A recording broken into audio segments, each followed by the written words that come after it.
चरणामृत का महत्व। अक्सर जब हम मंदिर जाते हैं तो पंडित जी हमें भगवान का चरणामृत देते हैं। क्या कभी हमने ये जानने की कोशिश की है कि चरणामृत का क्या महत्व है? भगवान विष्णु के चरण का अमृत रूपी जल समस्त पाप व्याधियों का शमन करने वाला तथा औषधि के समान है। जो चरणामृत पीता है उसका पुनः जन्म नहीं होता। जल जब तक जल ही रहता है जब तक भगवान के चरणों से नहीं लगता। जैसे ही भगवान के चरणों से लगा तो अमृत रूप हो गया और चरणामृत बन जाता है। जब भगवान का वामन अवतार हुआ और वे राजा बलि की यज्ञशाला में दान लेने गए, तब उन्होंने 3 पग में 3 लोक नाप लिए। जब उन्होंने पहले पग में नीचे के लोक नाप लिए और दूसरे में ऊपर के लोक नापने लगे, तो जैसे ही ब्रह्मा लोक में उनका चरण गया तो ब्रह्मा जी ने अपने कमंडलू में से जल लेकर भगवान के चरण धोए और फिर चरणामृत को वापस अपने कमंडल में रख लिया। वह चरणामृत गंगा जी बन गई, जो आज भी सारी दुनिया के पापों को धोती है। ये शक्ति उनके पास कहाँ से आई? ये शक्ति है भगवान के चरणों की, जिस पर ब्रह्मा जी ने साधारण जल चढ़ाया था, पर चरणों का स्पर्श होते ही बन गई गंगा जी।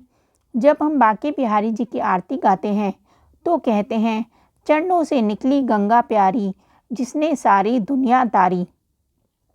धर्म में इसे बहुत ही पवित्र माना जाता है तथा मस्तक से लगाने के बाद इसका सेवन किया जाता है। चरणामृत का सेवन अमृत के समान माना गया है। कहते हैं भगवान श्री राम के चरण धोकर उसे चरणामृत के रूप में स्वीकार कर केवट ने न केवल स्वयं भव बाधा से पार हो गया, बल्कि उसने अपने पूर्वजों को भी तार दिया।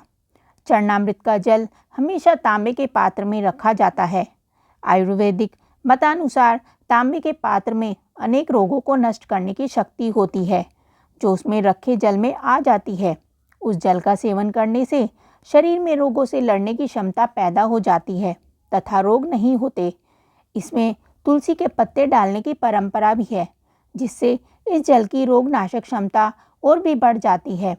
तुलसी के पत्ते पर जल इतने परिमाण में होना चाहिए कि सरसों का दाना उसमें डूब जाए।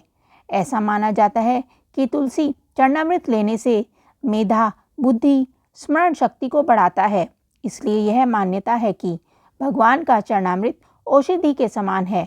यदि उसमें तुलसी पत्र भी मिला दिया जाए तो उसकी औषधीय गुणों में और भी वृद्धि हो जाती है। कहते हैं सीधे हाथ में तुलसी चरणामृत ग्रहण करने से हर शुभ काम या अच्छे काम का जल्द परिणाम मिलता है।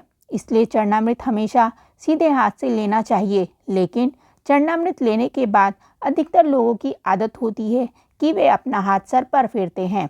चरणामृत लेने के बाद सिर पर हाथ नहीं रखना चाहिए, या यह बहुत कम लोग जानते हैं। दरअसल शास्त्रों के अनुसार चरणामृत लेकर सिर पर हाथ रखना अच्छा नहीं माना जाता।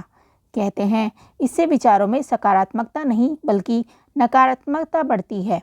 इसलिए चरणामृत लेकर कभी भी सिर पर हाथ नहीं फेरना चाहिए।